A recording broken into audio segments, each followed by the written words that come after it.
What's going on, everybody? Tim from Tierfon Orbital. So this is going to be a very quick demo slash rundown video for a Proffie board install of a Denis Lukyanov Crimson Lord Gen 2.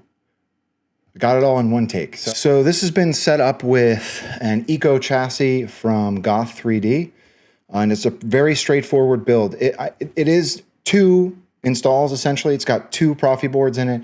But what I always like about Goth's eco chassis is the ease of install on them.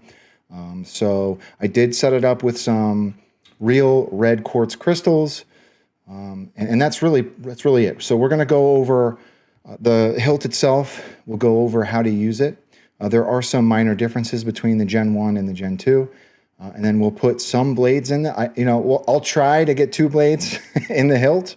And we'll do a demo and we'll be on our way, right? So let's come down up top. Right, so here it is. It's a beast. The fins have already been put on it. The previous Gen 1 I did not have the fins, and the fins make it significantly larger. However, it is a really gnarly looking hilt. But it's pretty straightforward, right? We've got our buttons here. These are two spring-loaded buttons. And that's pretty much it. The blade, or the hilt, does also ship with blade plugs for each emitter. Okay, so those are already in here. What I really appreciate about the updated design is the sound venting. Sound in the Gen 1 was left me wanting. I did an install on the Gen 1 a couple of months ago, and it just did not sound good at all. And the build already comes, the chassis is spec'd for 22mm speakers. So you're already starting with smaller sized speakers. And if you don't have adequate sound venting, it's really muted. And what I do appreciate about this one is there's definitely better sound venting, and it sounds a lot better. So let's talk about the chassis, right? So this is the Goth Eco chassis, very straightforward chassis. I did set this up with some red quartz crystals on each end. We've got CC Sabers PCB emitters on both ends, and here are the Proffie boards. We do have kill switches as well. Like I mentioned before, just the installs with Goth's chassis, he always makes it a point to have plenty of room for wire management, and I appreciate that he thinks ahead for the installer.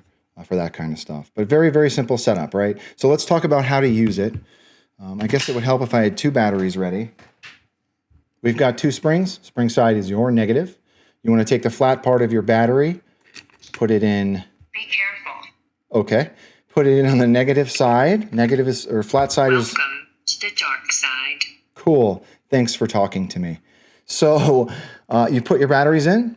Obviously, these were already on, so if you don't get an audible cue, that means you have to flip your kill switch. You now work for me, now work for me. So what I did with this setup, and most of the staff setups that I do with two boards, I set both boards up with the exact same config.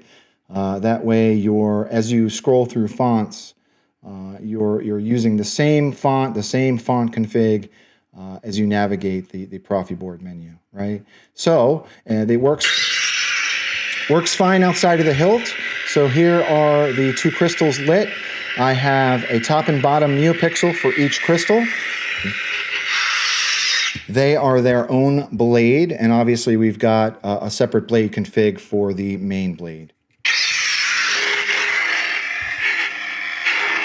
Right. So let's talk about how to use it, right? It's a little bit not confusing, but you've got to make sure you're putting in your chassis the right way. So take the emitter end that is opposite the fins. You want to unscrew that first.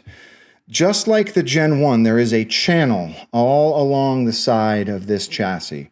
So what I do is line up the switches that are in that channel with these silver external spring-loaded switches. And that's going to just slide right in. You push it all the way until it stops, okay? And then screw your emitter piece back on. And you can just screw that in until it stops.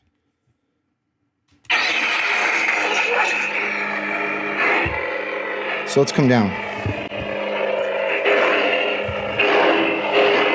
So with this setup, if you are, so let me see how I'm going to explain this. So there are a main and an aux on these silver spring-loaded buttons. Okay, so the main is up on this end, aux is down below. And that's the same on each switch. So think of it this way. Each switch is for each board. So we've got a top switch for your Proffie board A, if you will. Bottom switch is for Proffie board B. I like to use them at the same time.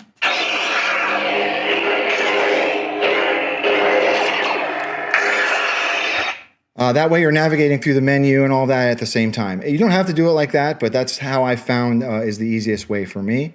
Okay, and obviously twist to activate is on.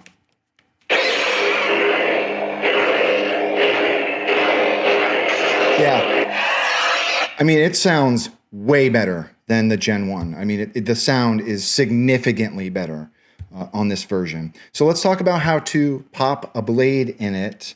It's a little bit of a process to get the blades in, specifically this bottom blade, right? So around the circumference of this emitter are 3 screws. I found that there's actually one screw that is a little bit longer than the others. So if you can find which screw that is, that's really the one that you want to unscrew. So that it serves as your blade retention is what I'm getting at. So you pop your blade plug out. And let's come to the top here. There is a set screw in between these 2 fins that serves as your other blade retention. 2 different sizes.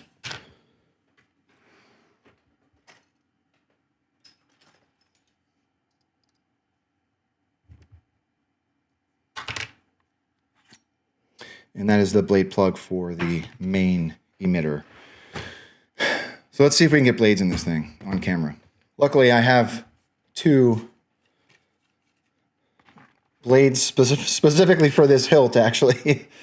So yeah, you tighten your main. Make sure it's just kind of hugging the blade. See if we can do this without breaking anything. Lost a screw.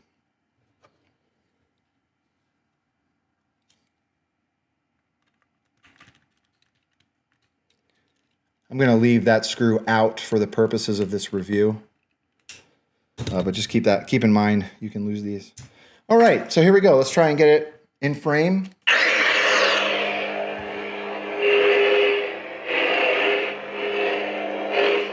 I'm going to end up breaking something if I swing this around too much. So all your clashes work.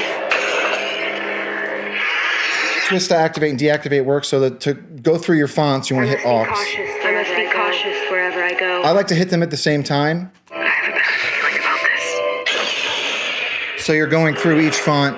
That way when you activate... May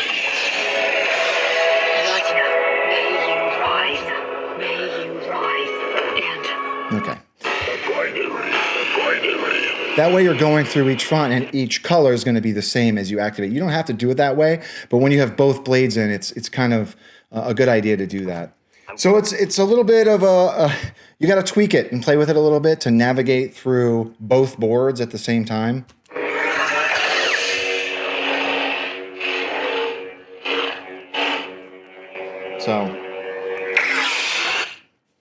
So yeah, navigating, obviously if you've got 2 boards and you're trying to make sure the proffies are angled the right way to go up and down in the fonts, it's a little bit of a process, but with a little bit of tweaking and playing with it, you'll get to know the Proffie board menu with 2 boards. So other than that, very, very quick walkthrough, as I said, to the client. Thank you very, very much for trusting me with your build.